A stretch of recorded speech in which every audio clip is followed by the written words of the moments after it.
Hello, everybody, and welcome to our online Shopify Boston meetup. Thank you again for everybody joining and sending in your questions and your um, all of your stores to review today. So we are going to keep it under a half hour to make sure everybody can get back to their day. Hopefully, this new using Twitch thing works okay for everybody. Once we get a little bit further along, we'll invite the store owners and we'll go through their sites. So before we get going, again, welcome and just a bit about myself. Some have met me at other Shopify meetups. For now, um, my name is Justin. We've been doing Shopify related um, store builds and different Shopify related e-commerce things since about 7 years ago. I've been doing development work since 2001 and started off my life as an airline pilot. So I have a really unique view on the world and how things all go together. So for today, we're going to go over some new features that Shopify's released over the last few months, look at some stores, and then we'll do some question and answers. If you do have any questions, feel free to type it into the Twitch chat, and we can see that, and we can kind of go from there. The biggest thing that kind of went under the radar is Shopify Bundles. Shopify Bundles is a new system, a new app that Shopify released that's completely free. We posted a link in the chat for Twitch as well, so you can take a look at it on Shopify's App Store. It is free. It does maintain inventory, so you can create a product bundle of two of your products or three of your products. And if one of those items goes out of stock, the bundle itself goes out of stock. When somebody buys the item, it ends up being um, deducted from each of those. On the fulfillment side, the best part for merchants is that it actually does come in as separate line items.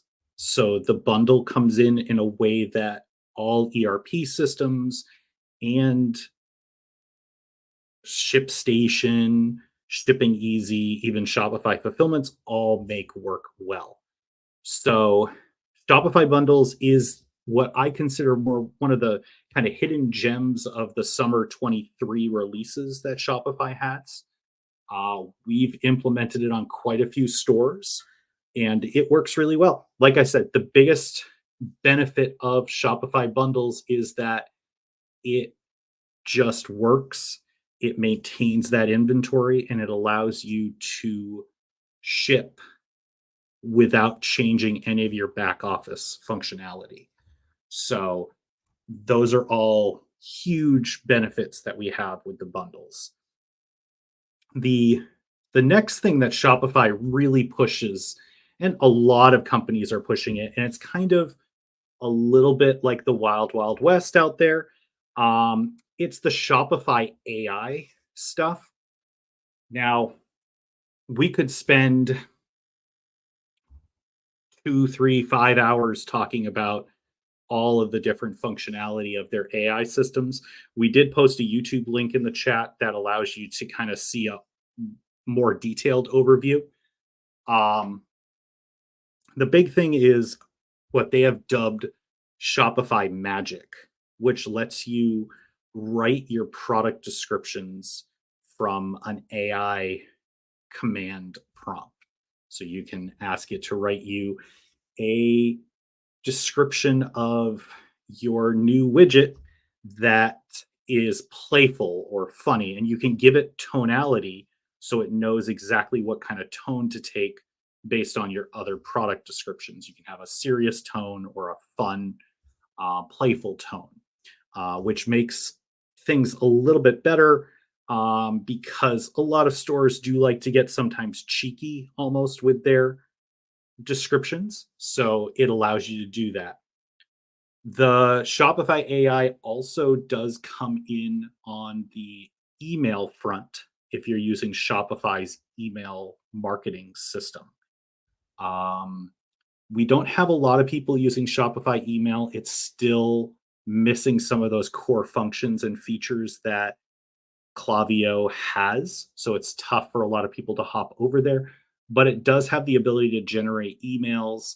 It does have the ability to generate different subject lines. So there are some good features in that regard.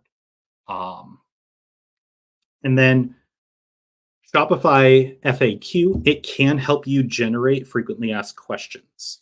Um, that's very helpful when you're standing up a new store and you want to get those frequently asked questions out there.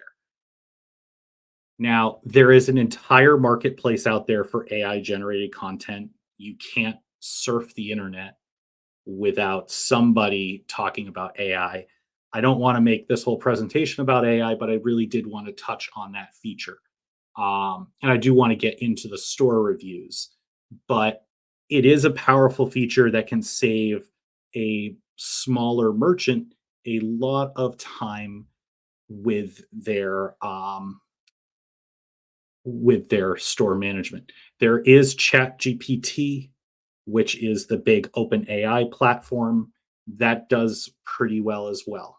Um, so yeah, and if you have any questions, we can definitely talk about it after we're done the store audit. So without kind of further ado, we'll get on to our store reviews. So I'm going to go ahead and stop sharing this, and I'm going to pull up our first store, and I'm going to bring on our first guest, which, not to surprise you, Lisa, I'm going to pull you on if you are okay with that. Shake your head no if not, but I'm going to bring you in. Let's see here if I do this. Perfect. And hi, Lisa. How are you doing today? I'm great. How are you? I'm doing good. So I'm going to start sharing your website here. And do you want to just quickly kind of give us an overview of what you're selling? Yes. So basically, I create bracelets out of repurposed bicycle tubes. I get them donated from local area bike shops.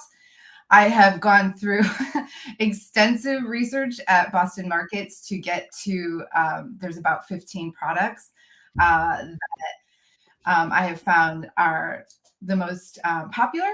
And I'm struggling a little bit. So I'm very interested in your feedback because the concept of bicycle tubes as a bracelet is very new to a lot of people. So I'm just wondering if people will get that from the website, that they're bicycle tubes as opposed to leather or something else. Yes. Yeah. So it's definitely that upcycle movement, which is great. And I know you have come to some of our actual in person meetups and have actually seen the product in person, which is really a neat product. And that's probably selling it short. Um, so it's definitely another difficult thing also um, to show off because it is sort of jewelry, I guess you would say. Is that kind of the market Yeah, you would be in? that's definitely. And it's Okay. funny just because when I first met you, I actually, this store, you'll probably see it in your review somewhere. If you go into the code, was actually used to be called Eco Imagine. And I had like 145 products. And that's back when I got a lot of tips. So one of the things I'll be interested in hearing about is your perception of the performance, because I think I have a lot of old stuff still kind of buried in here. Well, so we'll get right into it, and Okay. this is going to be kind of a big one from your what you call it from your menu. If you just look at it, it's very hard to see where your products are. Okay.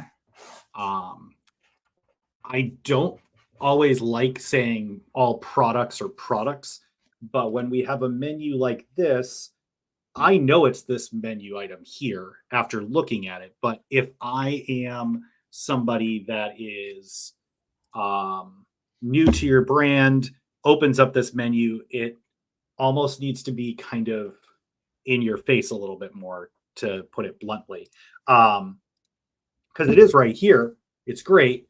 Um, there is definitely a good view of what's going on. And typically, I personally don't like black backgrounds for a website, but with the actual photography on your website, it works for your specific product types, um, which is really kind of nice. But again, not having it easily clicked into our products or something along those lines makes it harder for the customer who just lands on your store to know where they're going. Okay, I have a question for you. So are you saying the font or that I need categories? Because I never noticed how small the font looks, but the categories I did used to have them and then I limited it. So is it both or is it one or the other that's more of a problem? Honestly, I'm not worried about the font size. Font Oh, size is tough because, everybody has their own kind of opinion on how big it is. Do you have a specific age group you're targeting? so that's the funny thing about doing markets where you learn who your audience is face to face. I actually thought my audience was going to be a lot younger generally, but having probably met over like 1,000 or 2,000 people, I would say it's primarily women 40 to 60 who buy them as gifts for people who are younger, or they might buy it for themselves or their cycling team. It's generally though women closer to my age. I definitely get 20 somethings, I get kids, I get men, but the power shoppers are the 40 to 60-year-old women who might buy 4 or 5 at a time. Okay. Yeah, I could definitely see that. Something simple you could do is just change the color of the link. So Okay. that just I literally just changed it in the browser to orange. It's nothing fancy at all, but just having it stand out like that could be enough to really help customers get to your product line. Especially if I somehow landed on your mission page. I'm on here. I either have to go all the way down here and find the link to your product, or it has to be found here. So just giving people a way to get to that product listing is a good option there.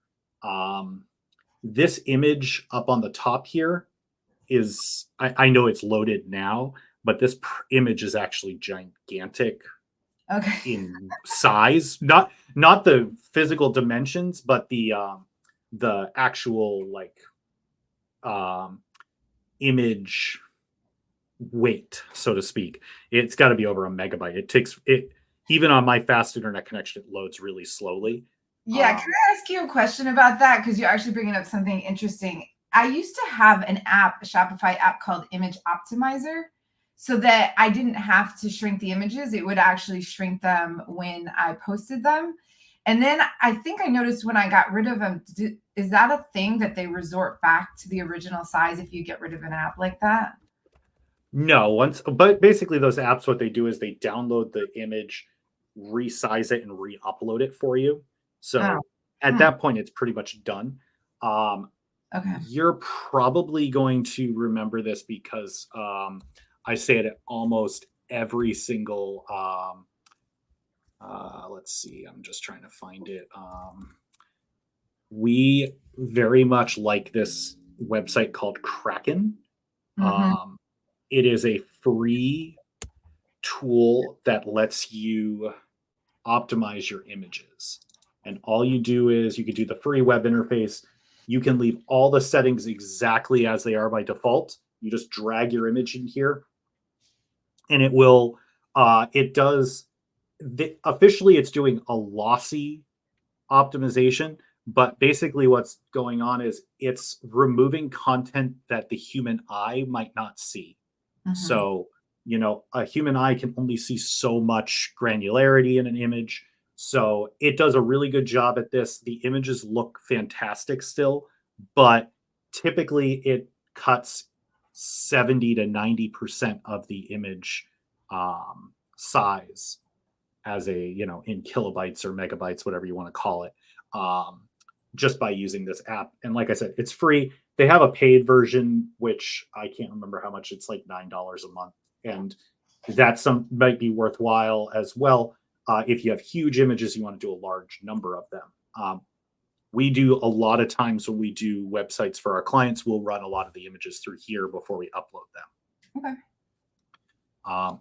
But kind of coming back here, so for your product landing page or collection pages, was there a reason for desktop you only had 2 across? Yeah. So originally I did have 3 across. I made some kind of changes that I don't really remember why now, because I've emphasized, since I've removed necklaces and earrings, the homepage. So if, like, all of these things are on the homepage and there's only some spillover into the bracelet page. So I think the reality is I just haven't spent a ton of time um, on the collection page, because this is all on the homepage pretty much. I also thought it would help to see the details of the bracelets if they were bigger, and I thought it might work better on mobile. Um, so, but no real reason why there was 2 versus 3, other than I just thought it looked nice. Well, the bigger thing is I'm trying to find it in Oh, here, but actually, it's occurring to me now why I did it, I bet. Because I only have like 15 products. So I thought it looked like I had a little more if I didn't do 3 across. I think if I had 20 or 30 products, I probably would have thought about that more. I understand. I'm trying to figure out why it's here it is. I see where you are. I'm trying to figure out where it's setting this max width. The other thing is, for some reason, your theme decided that the max width of this page should be very small. Whereas, if we did, I'm on a larger monitor, but if we did, Oh yeah, that looks. something that actually works with a full-fledged monitor, 3 across works really well and looks really kind of almost it gives you that visual impact, especially since a laptop screen would pretty much end here and here.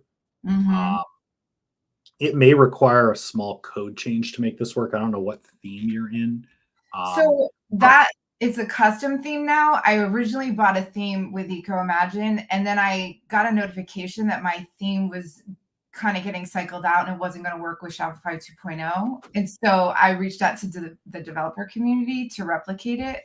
So there might have been okay. some, so it probably is appearing more as a custom theme, but it is difficult because when I had bought the template, I could change a lot of things, where now some things are hidden from me and I can't quite figure out how to do it. I understand that completely. That can be frustrating sometimes. So I think definitely, and what I'll do is I'm going to take a screenshot of this so you can have that later on. Mm. Um, but it's definitely, I think 3 across on desktop will definitely help manage your store content. And then kind of coming over here, um, don't worry. This button obviously changes depending on what kind of browser I have. If I'm in Safari, it will show Apple Pay, etc. Um, the actual overarching page looks good. The weird part that I found was that it the image has this huge um, area because of this video. Okay. So it's kind of weird that you have this big blank space here. Um, you may be able to put this video in the description side as well instead of in the actual assets for the image, and then it probably would migrate everything in. But overall, I mean, you've got um, a lot of good detail here. And I think the product page looks pretty good. I mean, it's very clean and to the point, which I think is helpful. Um, and the only thing was, and yeah, you had the sizing right here.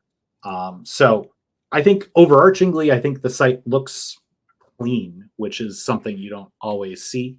And um, I think giving a better way for coming to your all bracelets, you don't particularly have to break it out. That's Okay. not something you have to do because, yes, you only have 15 products. Breaking it out might be kind of make it too hard for people to get to it. But I think making the link here a little bit brighter, like an orange, and then making this 3 by will help with your store just a little bit more. Awesome. Thanks. Perfect. No problem. I'm going to try to figure out how to switch this. Jeff, I'm going to bring you on next.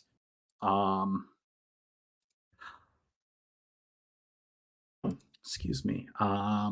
So, Jeff, you should be on here. Can you hear us? Yep, I can hear you. Okay, perfect. Well, Jeff, it's nice to meet you.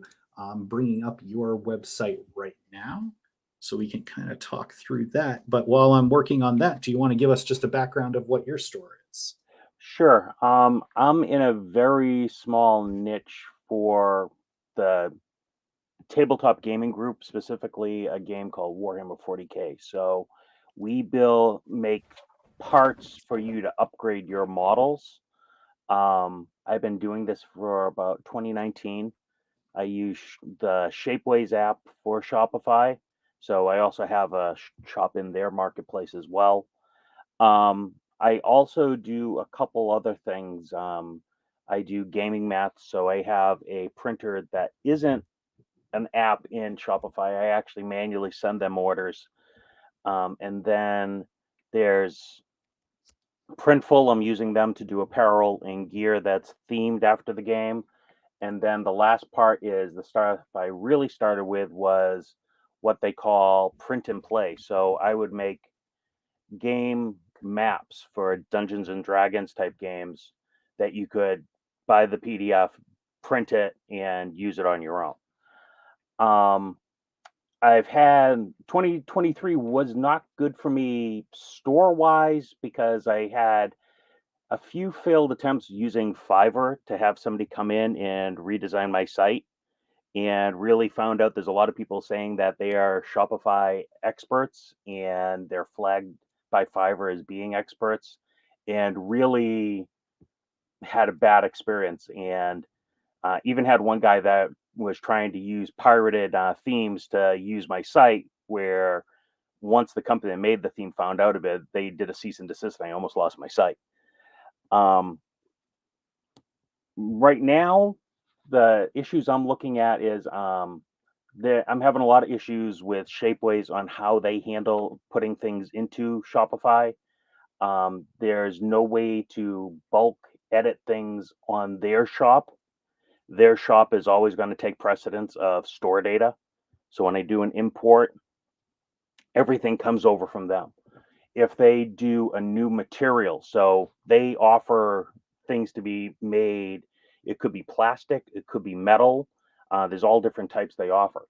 If they do away with the material and come in with something new, you have to force override all of the stuff to get all the new products, because they actually get rid of the old product IDs and give you new products.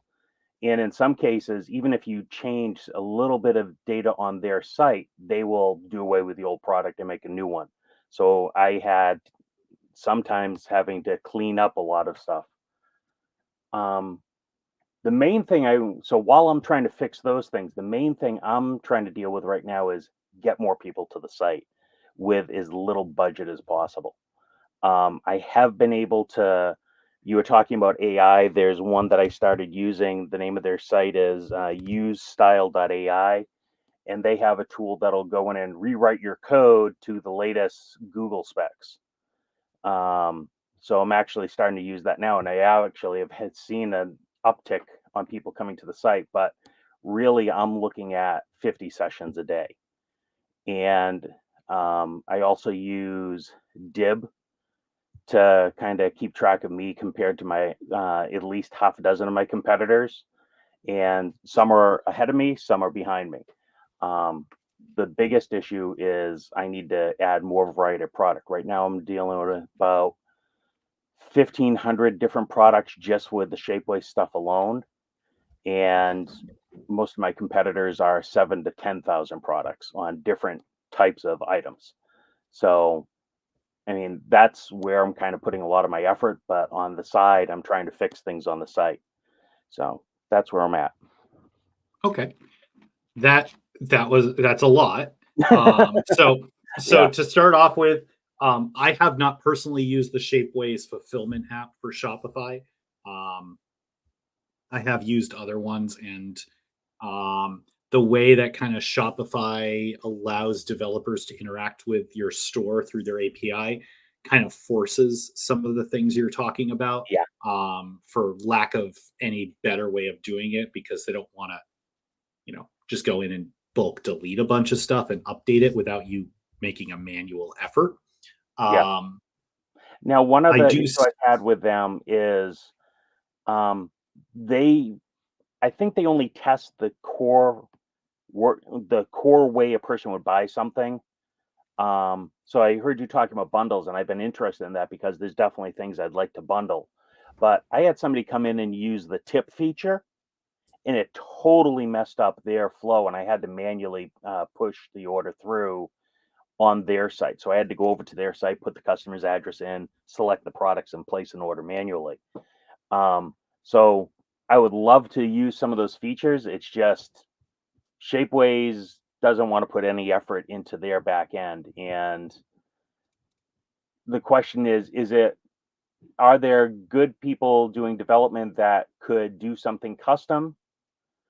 Is there a way to get a good list versus, like I said, I went through Fiverr just for somebody to redesign my site, um, to maybe not use Shapeways app, but maybe come up with something on my own.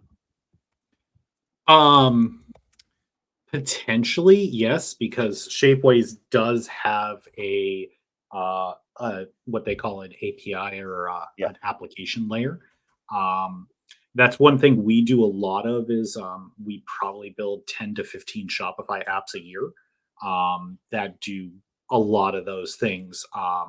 They're typically um, not inexpensive to run and build. We are not, we don't sell our services on Fiverr, so we're typically, for Shopify apps, usually they're between 10 and 25,000 on our end when we build apps.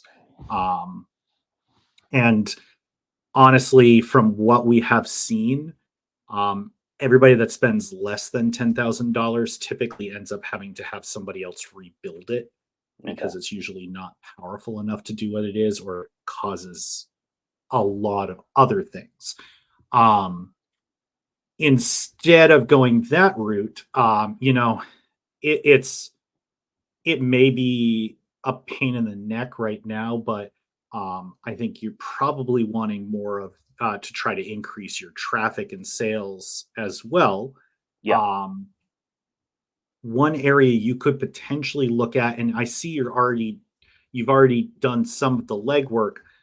You've got yourself into Google Merchant Center, Hmm. um, which Google Merchant Center has been doing pretty well with their Google Shopping. You could potentially attempt to put some, and when I say some, I mean like maybe $10 or $20, just to test the waters, into a shopping ad for a few of your products, and see if what kind of things come back. Um, that could be a good place to go, because I'm looking at, I searched for Angel of Shadows 3D print, and your site comes in here with your clear ultrafine detail product here. And I can go straight into your site and I can go and buy it right here. So that is one option that you could potentially use. The other thing to look at is your shipping rate really $33 to ship this? It's totally controlled by Shapeways. One thing that happened with them is they bought out by a company. They used to do printing out of New York. For some reason, they've moved it to the Netherlands. They bulk ship it to the US. So there's a lot of overhead there. So yeah, it's not pretty. Yeah, shipping overseas is never pretty because it's yeah, And that definitely makes things a little bit more difficult. and the other thing is so the way their pricing works is they tell me how much it's going to cost for a base price, kind of like most of the others, like Printful and the others. Then, so I can add money to that. I usually do $2 to $5 per item. And then they add a processing on top of that, and then they add shipping. So it really is kind of like shipping and handling. Um, a lot of people that are in their marketplace are complaining about it, but really at this time, there's nobody that offers that solution with the caveat that they also have a marketplace that is you get drive-by business from that as well. So I might get for my cut, I might be getting about $200 from them, which is on par with what I'm doing, and that's basically after all the expense. So the profit is $200 a month from my site, $200 a month from their site, um, of additional business. So it I mean, I am looking at other things like, okay, I'll just have the digital files and people can like I have it I'm adding by best sellers down. So doing the top sellers that I'm doing on their site and have added those. So if people don't want to buy it printed, if they have a 3D printer themselves, they can turn around and just get the file and print it out themselves. Um, so I'm trying to do things to get more options in there for the stuff I'm selling. But a lot of it is directly controlled by Shapeways in any way you kind of start looking at it, which is kind of hard.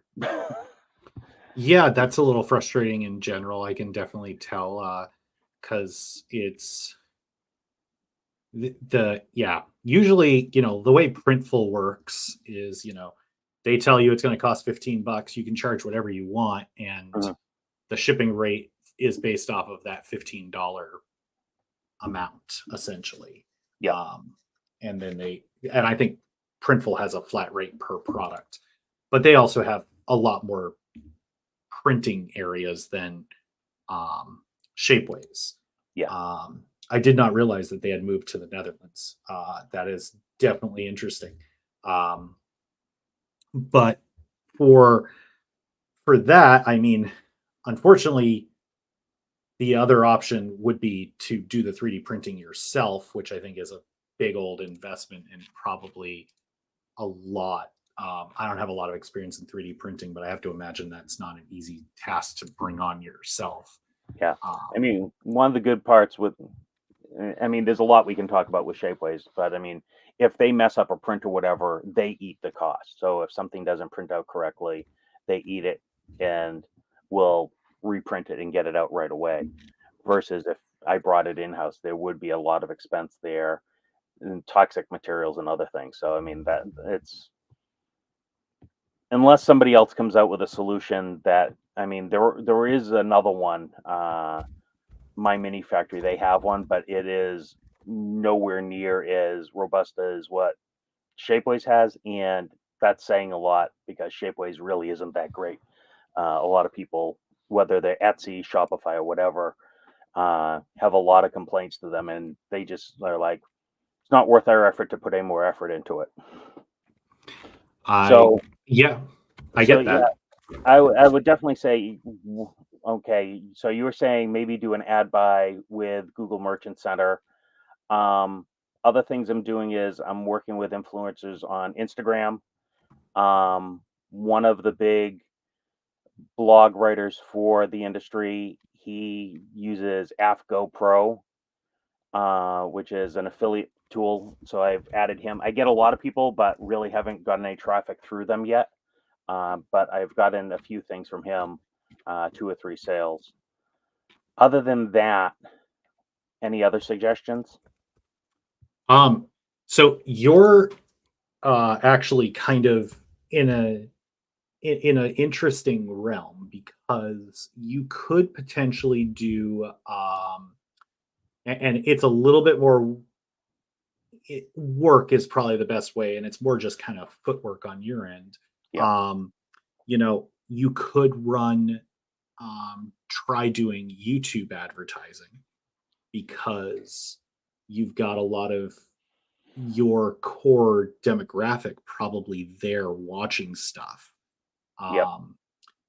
Instead of the Instagram route where it's kind of they talk about you, it's great, blah blah blah. But if you do, you could even make a very simple video or something for YouTube. And I know making a video is a huge process in and of itself, but you could do an ad in a gaming focused like a D&D um, live broadcast or something and put your ads right there in front of people that actually would purchase those products. You could reach out to those YouTube people and have them link. Usually, when we're doing kind of affiliate marketing, we look at something like Refersion, Hmm. which does a really good job of tracking commissions, and also it allows you to um, instead of using a link, you could use a discount code. So they could say, I could say my discount code is Justin, and anytime somebody buys with the discount code Justin, that gets the commission applied to them as well. So there's kind of a couple of different ways to go about doing that, because I think that actually would be a great way of bringing leads in is the influencer community, because you're in a very specific section of gaming. Yeah. So it's tough, and a lot of those, and I'm not part of that community, but from what I've found from people that I know do that, they like to do the in person, go to a store and purchase some of these items or make it themselves. Like you said, selling the 3D art is one thing as well. Um, Yeah. so With the field, I mean, there's hundreds is probably a way understatement. Um, I am monitoring several that are very large players in the area and trying to keep track of how they're doing with keywords and things like that.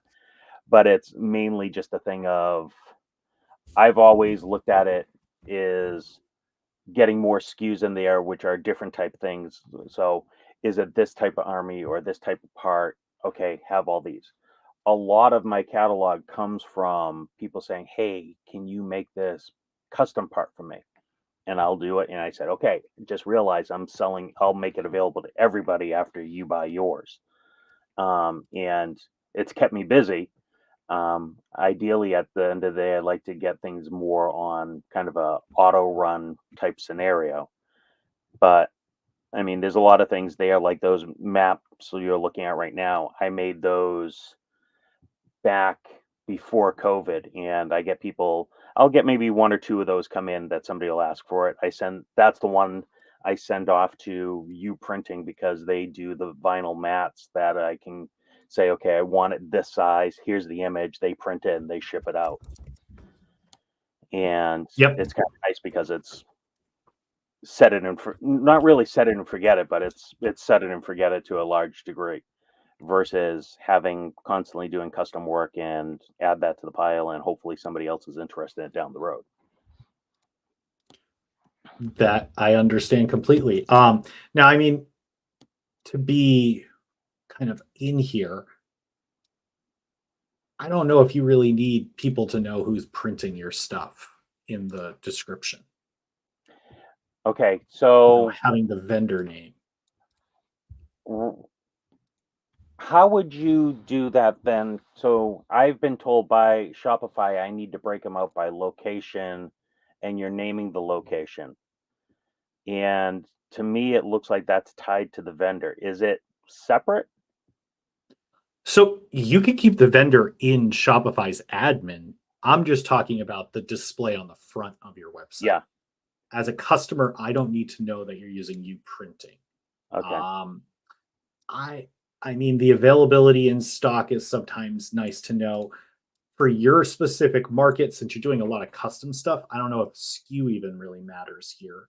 Um, The SKU is for Google that I constantly get flagged by them of if I don't have something in there, it'll get rejected. you're talking about the UPC barcode requirement that they have lovingly given all of us. Yeah. Um, so there is, I'm trying to find the exact name for it. Let's see. Trying to pull it up so I can get there.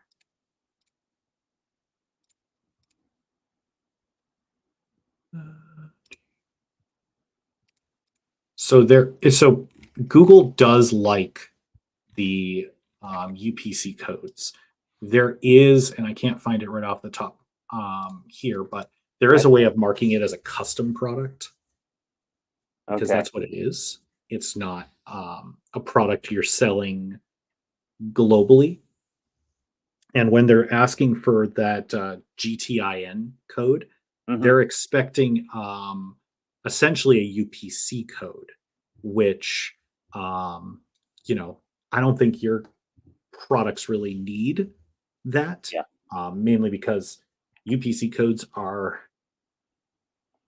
quite expensive for what they are because you have Yeah, to I buy did them that from with a one previous company. store. I did digital scrapbooking in a previous store, and to sell on Amazon, they wanted UPC codes for everything. So I went and bought a bank of codes, and yeah, it was not fun. Yeah, I understand completely. We help some companies buy their UPC codes, and um, so we definitely see that. Now, another thing that we do, since this one's tough because you have a ton of options, Yeah.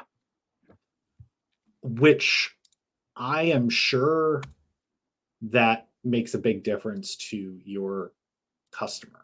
Um, but you know, this is what we did for Jill Zarin. She sells rugs, and we have the colors up here, very easy to show, and then all the sizes are broken out by type. So we have rectangle, square, or runner type. Okay. So people can quickly buy what they want. They don't have to scroll. They can quickly just get this and buy what they need. And I can quickly change. And what we did is we broke the actual colors out as separate products in Shopify.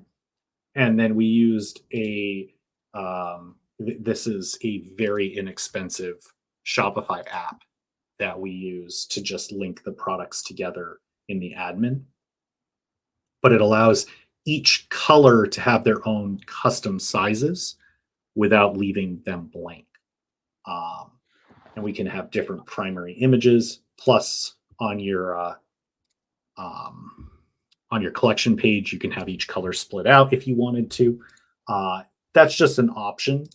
But I think for where you have all of these colors, or not these colors, these sizes, you could potentially have your variants and options set up as one option is size, one option is, or I would do color, size, and then your hex Yep. sizing, one, 1.5, or no. Um, and then allow somebody to select and kind of choose their own adventure color, then size, then their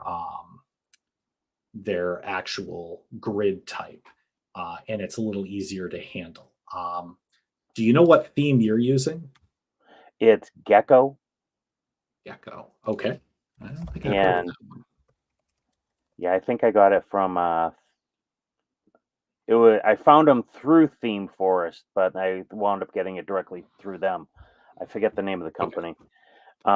It wound I After I had the last fiasco with a Fiverr designer, I went and looked through and read some articles on what was suggested, what were one of the top themes at that time, and this was I want to say this was beginning of this year actually. That's when I found them. Okay. And I mean, Um, it's got some good bells and whistles in there to be able to do things. Um, so it makes it a little easier to do things as far as like layouts, and some of the things I wanted to do was maybe have a video in the hero on the top of my page. For example, the my Patreon ad, I originally wanted that to be a video, but it wouldn't allow it, so I tried to manually do it, and it just couldn't get it to work globally. okay. There's definitely ways of adding video. Video is tough because video definitely slows your website down. Yeah, So that's not helpful in that regard. Um, so I mean, I do think that potentially splitting out your product listings may make it easier for your shoppers to shop. But if you're only getting 50 to 100 sessions a day, you can make your website the best looking website on the planet. But if no one's showing up, no one's going to buy anything. yeah, So I definitely do think that having um, the Google Merchant Center and playing with some of those um, ad campaigns might be a good way to start. Um, Obviously, that it's going to take a few minutes to actually come and get them working, and you'll have to kind of tweak it a little bit. Um, that's one area that our company doesn't really focus on is advertising because it's kind of like you really have to focus and really fine tune and manage everything, and um, yeah. And I'm it's kind of not. doing that right now because every month I'm still on MailChimp for my emails. I'll do an email through that. I'll take that content and put it on Reddit, industry related bulletin boards, a few other places. And the goal is to kind of get those backlinks in that way. It's helped. I do see like upticks when I do those posts and things, and then I see residuals there. But last year I was probably doing about 20 sessions a day. This year I'm doing about 50 sessions a day. I really want to pump it up. It's funny when I did the scrapbooking stuff, maybe like 10, 15 years ago, I was getting several hundred sessions a day. So it's really hard with this, and I'm talking with more of the players in the market and just understanding like it really is kind of a okay, find the people that are the voices, have them talk about you instead of your competitor. And but there's other stuff I'm trying to do to just get the drive by instead of being so if people aren't really like you said, people are doing stuff in person or this, that, or the other thing in that genre, just trying to get to the people that come to the site. And Yeah, and I mean, remarketing even through Google Merchant Center, doing a remarketing campaign on people that show up to your site also helps um, to get them back to your site. Um, and it's definitely, I think, with the influencer stuff, I think you're going the right direction. I just wonder if maybe some of the YouTube side of things may be an avenue to explore over the Instagram. Um, just because, especially if you can get them using your mats or your pieces um, in that show, that could bring an audience to you as well. Now, is Google Business Profile the same thing as Merchant Center? Um, Google is fun. They have Google advertising, which is outside. So Google Merchant Center is how you get your products and content into Google, and then there's a Google Ad Center that allows you to take those and advertise outside of the shopping ads. Okay. Merchant Center is really only for the shopping ads on Google. Okay. Because they send an email each month. So for November, I had 109 profile views, 78 searches, and 1 click. Um, Yes, so and that's the Search Console stuff is okay. your organic Google results. So Okay. how you're doing as non-sponsored posts. And Google Business Center, like I said, they have 1,000 little tools. Business is like your local link to a business. Okay. So if I do, for example, a Google search for our company, this here in this little block is Google Business. So if somebody clicked on one of these items, that's where Google Business would be. If somebody clicks on this link, which is not sponsored, they would get this would be Google Search Console. And if I went into Google Shopping, which I don't have anything in there because we don't sell anything on Google Shopping, any of these would be Google Merchant Center.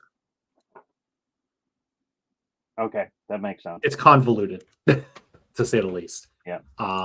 But yeah, I think definitely the looking in the YouTube, looking at potentially doing some ad money behind the Google merchants or behind your shopping stuff.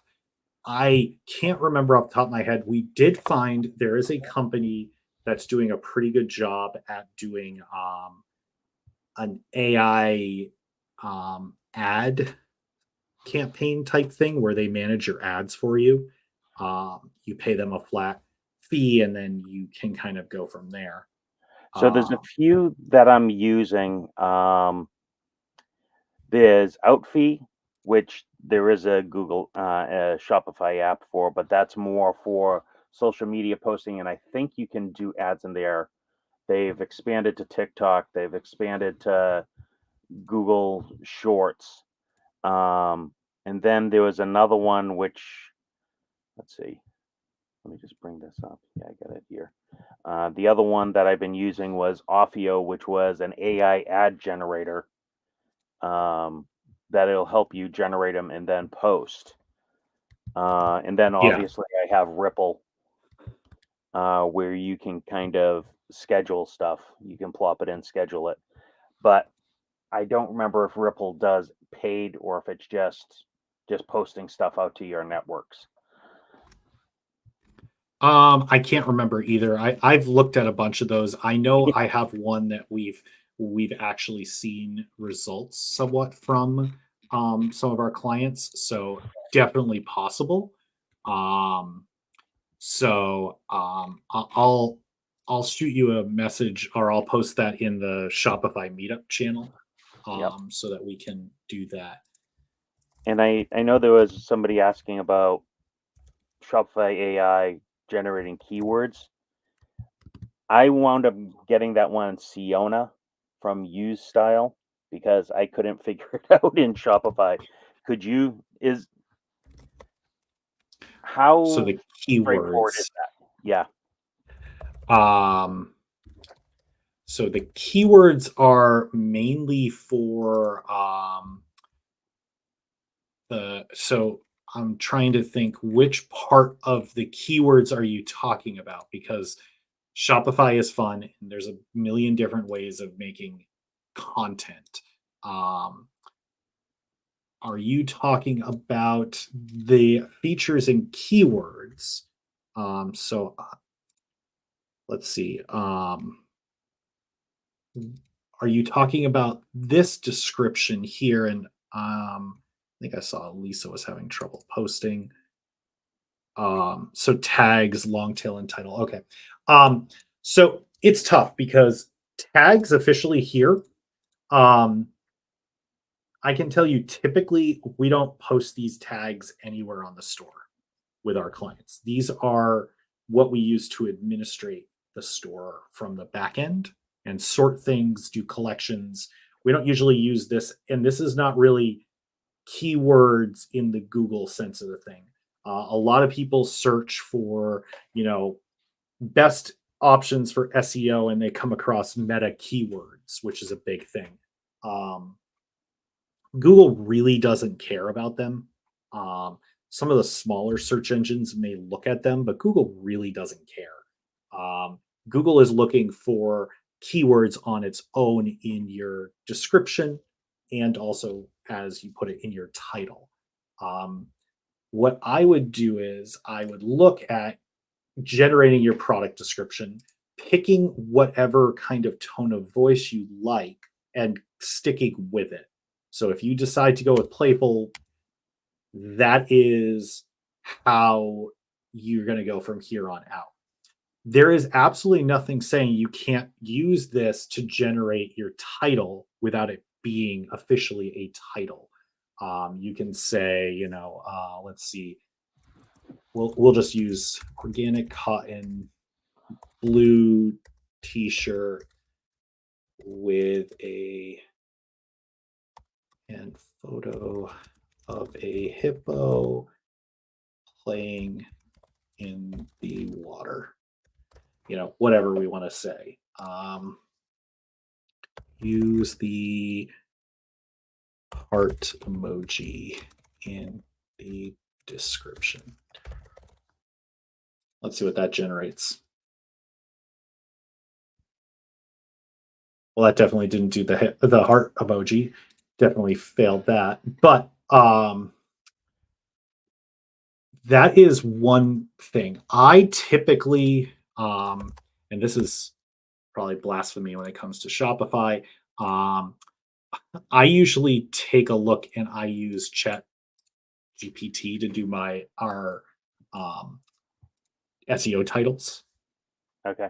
Yeah, I've You been can using set up that. for the free. I use it extensively for when I do the blogs, and I've been using that. And since the game I cover came out in the 80s, I tend to write it in the tone of an 80s action movie. Yep, exactly. Make it very descriptive.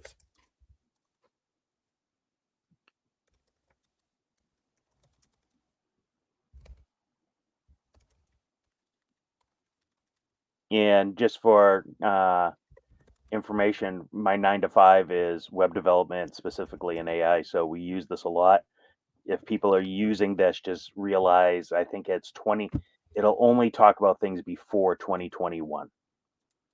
Correct. And if you're using the paid version, I think it's up to 2022 or something like that. But yes, it definitely is not super current, but it does give you a good way of listing out. And you can do like list 10 options. So, I mean, literally, I gave it junk to do, but there's some interesting ones that they do, and they will literally generate a bunch of topics for you. The key with SEO, and it kind of tells you down here when you're editing the SEO, 70 characters is the max. 35 characters is typically where it starts doing the ... on mobile. So you want to make sure that you keep really 35 characters for the main meat of your title, and then the rest can be hidden. We have found it works really well to either have your brand name. So like we're going to do amazing t-shirt in blue. Something like that. You can do text connects like this where it has your brand name in there. You can also do different things like organic. That was work.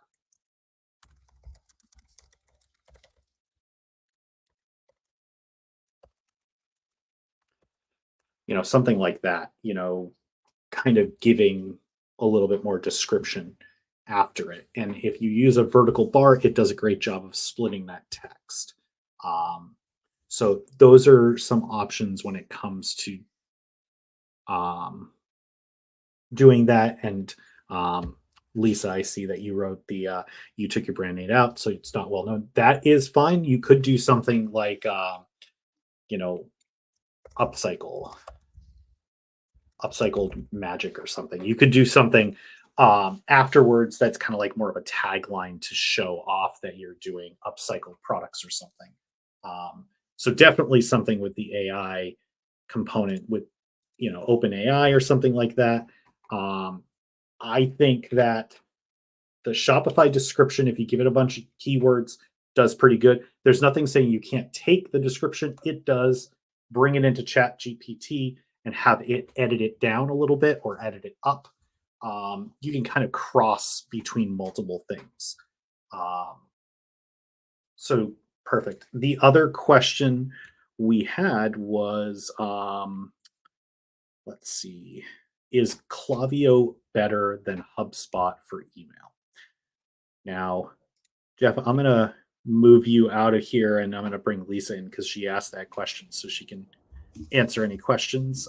So let me see here. Sure. Hi, Lisa. I added you just to audio this time. So you were asking about the Klaviyo versus HubSpot?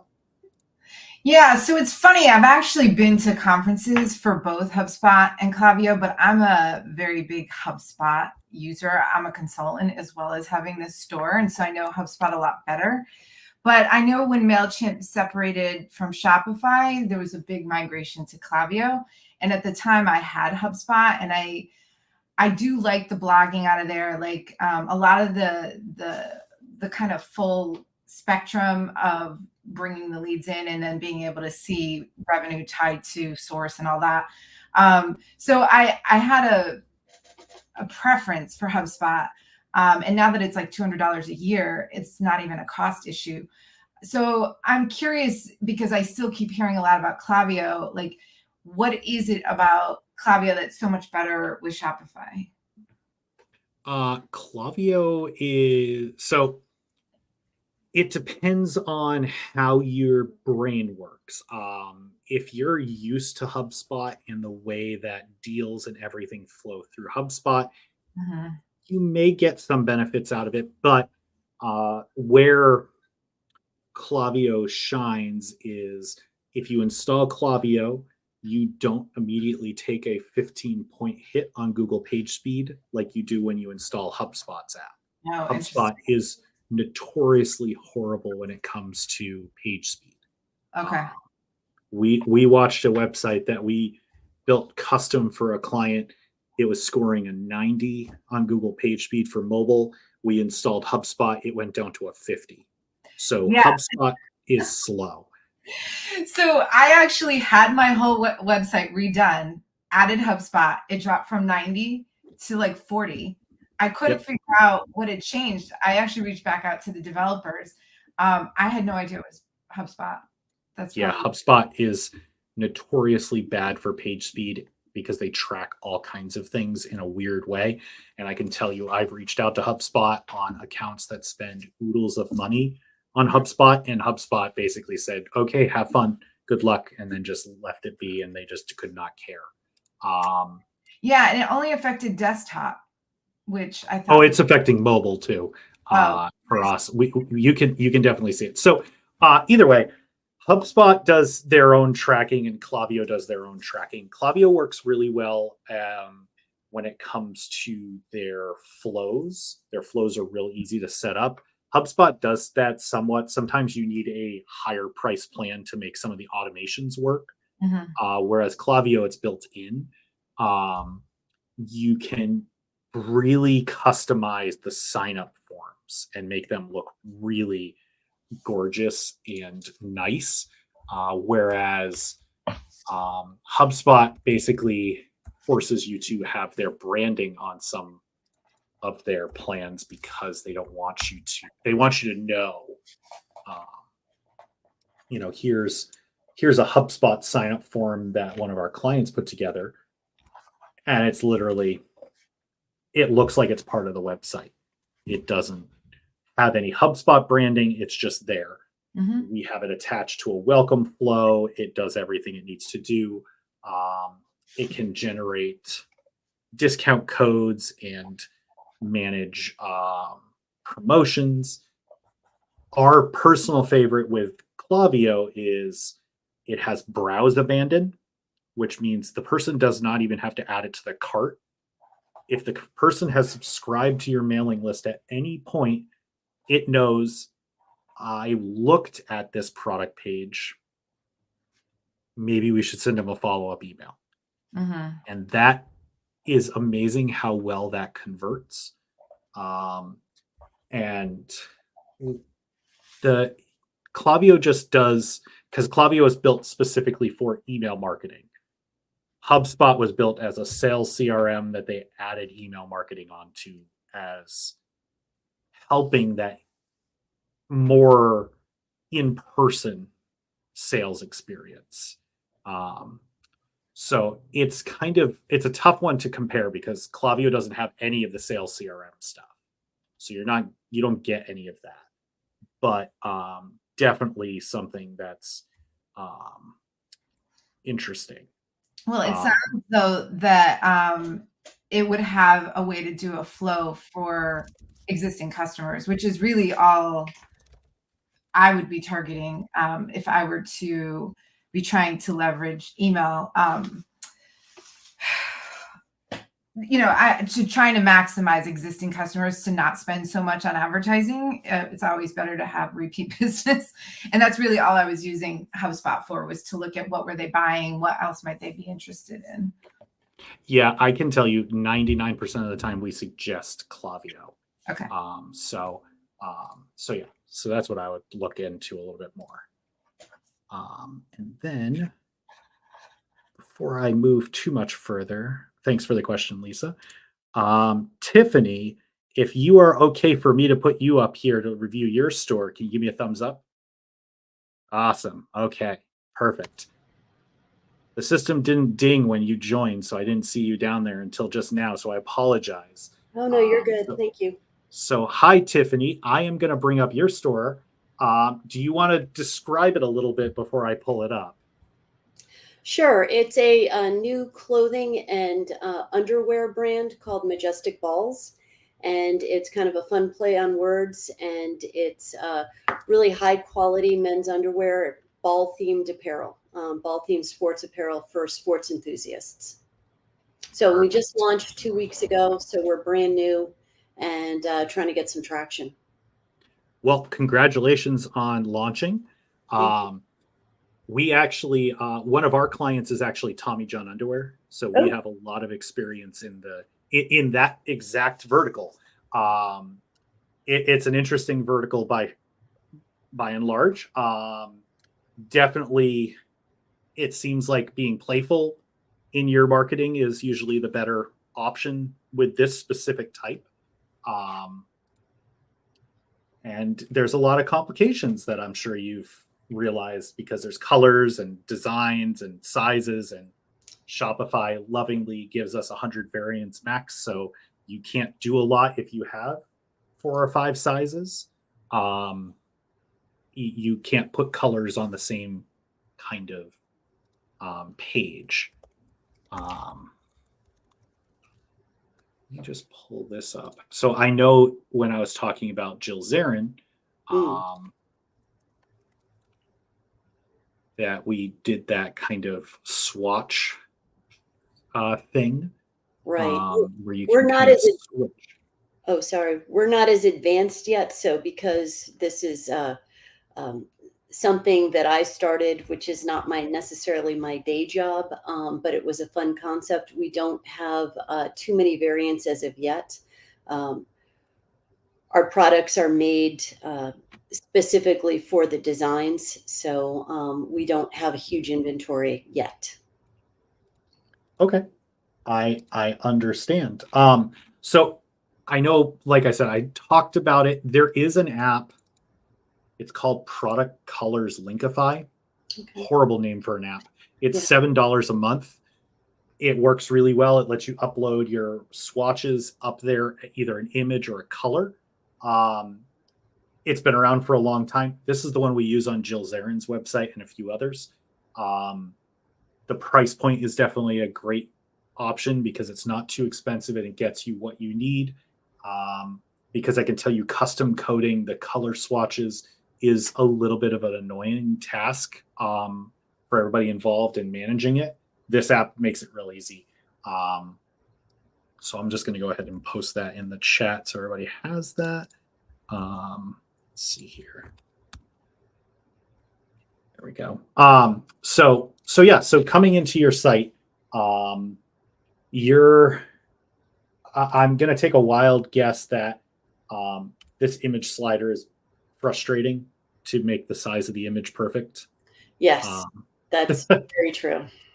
It seems like a common thing to make it work on every single page, but it's clean. Biggest issue I had when I looked at this initially is what you're seeing right now. When I hover over catalog, it disappears. Okay. That is most likely a theme setting that is set for white, and it should just be set for black or whatever.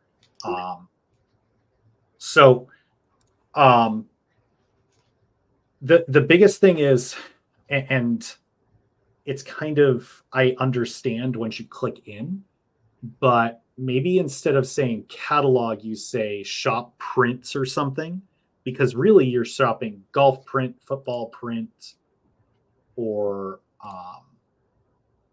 your brand print, or however you want to describe it.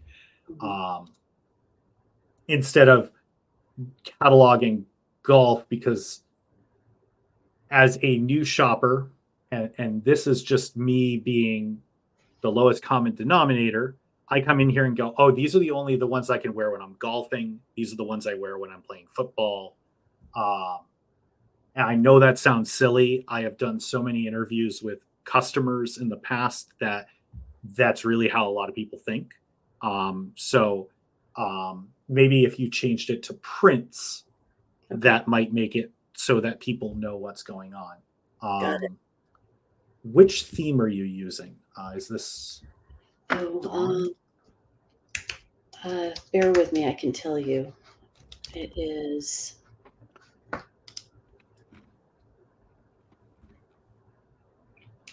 Symmetry. It is. It's loading. Symmetry. Yes. Yeah. Okay. So I see you do have pre-order, which is fine. Are any of your products in stock right now? All the golf is in stock. All the shirts are in stock. Okay. So just because, and this is, like I said, it's more just decluttering. If everything's made by you, you really don't have to say who it's by. Okay. That's a pretty simple change. And you do have it here, the size chart. Do you have a size chart? I don't think I saw one. It may be good to have an actual size chart page that people can go to and see.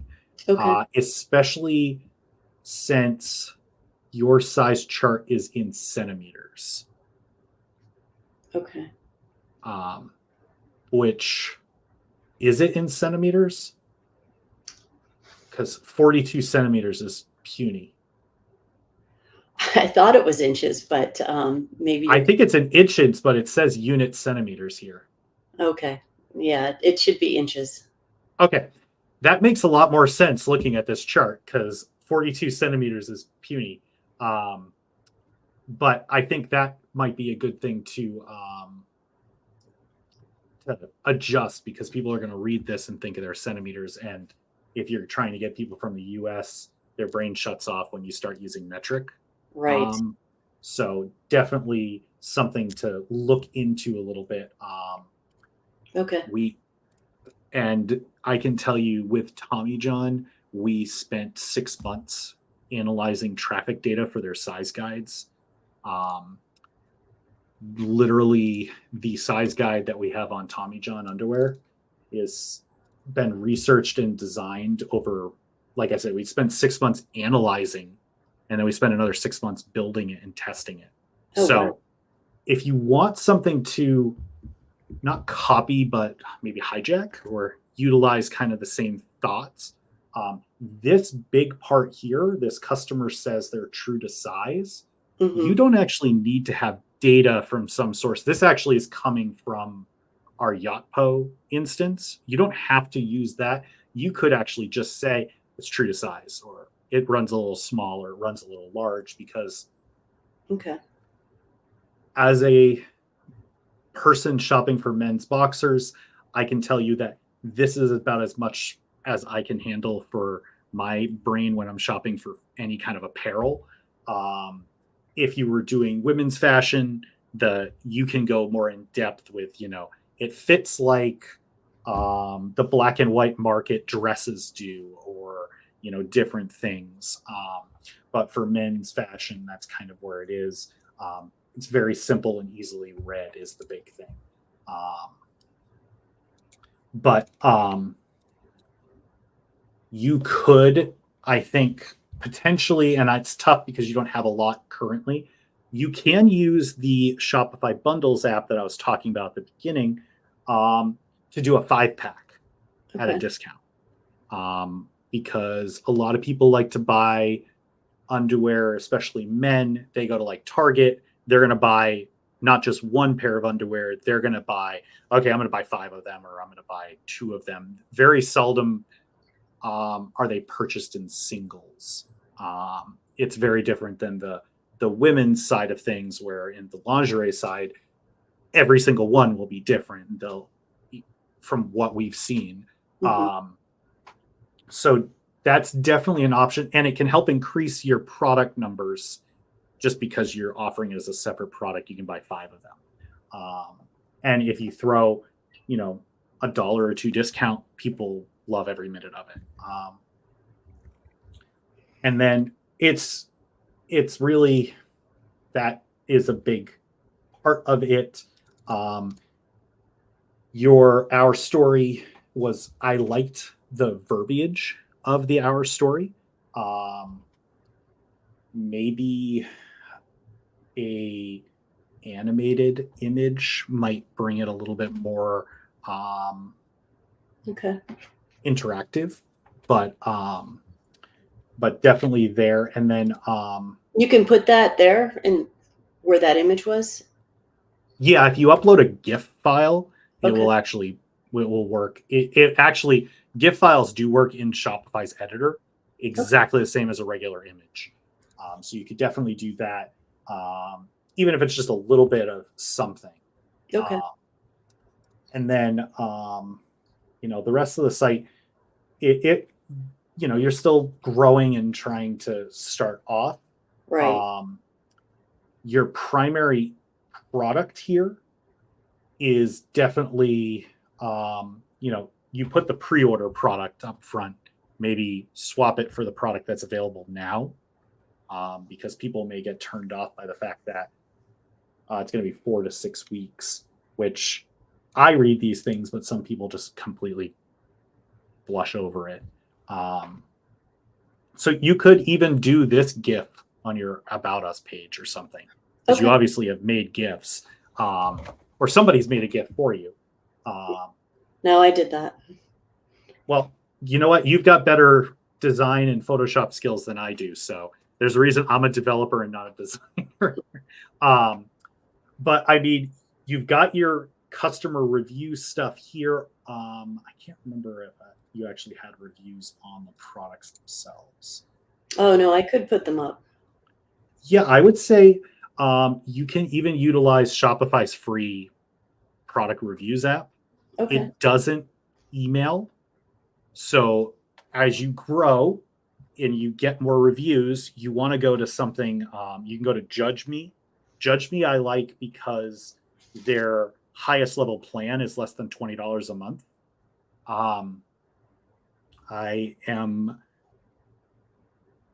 Not a big fan of Yotpo because their sales team is amazing. Their technical support team doesn't really exist, and they charge so much money for product reviews. Judge Me has a free plan, which actually emails customers to get verified reviews. Oh, nice. You need verified reviews to put your reviews on Google Shopping ads or in Google search results to show those reviews. You need, I think it's 750 reviews minimum to be even qualified to show reviews on search results. But Judge Me, and there's a couple other ones out there, actually do allow you to show reviews in Google search. And Judge Me, for the, I think it's $15, gives you the ability to show your pictures of that people post. You could actually post a picture of you using it. So yeah. So okay, they're all back ordered. Okay, I was going to say I see that this is changing here. But overarchingly, the site works. It does what it needs to do. It's got some issues with font colors. Okay. That's the biggest thing I would look at. Like, I can read it if I highlight everything, but the quick shop, I can't even see the price. Oh yeah, I didn't even pick that up. Yeah, so that's what I would focus on first is the colors, which, like I said, it should be a setting. I don't know exactly where it is in symmetry, but definitely something there. And I think that would help out a lot. And like I said, changing it to shop by print would be even better. Symmetry. Just trying to see the symmetry theme. Checking one thing real quick. So symmetry does allow what they call mega menus.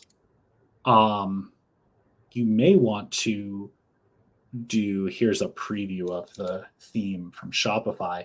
They have a big image with some text. The shop, you don't actually need the drop-down menu items. You could just use images for your different prints. So you could have the golf and the football, and it's more of a visual Okay. type thing. And that's all part of your theme. And I think that would really, help bring people to what they need. Okay. I didn't even know that. I just had to look at it because I'm pretty sure pretty much all of the Shopify 2.0 themes do those mega menus. So, Okay. Perfect. Do you have any other questions? No, this is all very helpful. I'm, so new at this. It's not my day job, so I appreciate all this. Yeah. And we're going to keep doing these Shopify meetups online. The goal is for us to, next year, we're going to start doing the Boston meetups in person again. That'd be great. And we do those at the CIC in Cambridge usually, or on Milk Street, depending on their availability. And we'll also have more than just me talking. We usually have somebody that does design and somebody that does SEO, so you can ask questions that are more for there. So perfect. Well, I know I completely went over my half-hour required talk and went to an hour and a half, but that's okay. Hopefully everybody got a little bit of good information out of here. I'm going to let everybody have the rest of their afternoon. If you have any questions at all, you are welcome to send us a message. You can use our website, textconnects.com, and you can contact us right there. And we're happy to help with anybody that has any questions. So again, thank you very much, everybody, for coming today. And we'll talk to everybody real soon.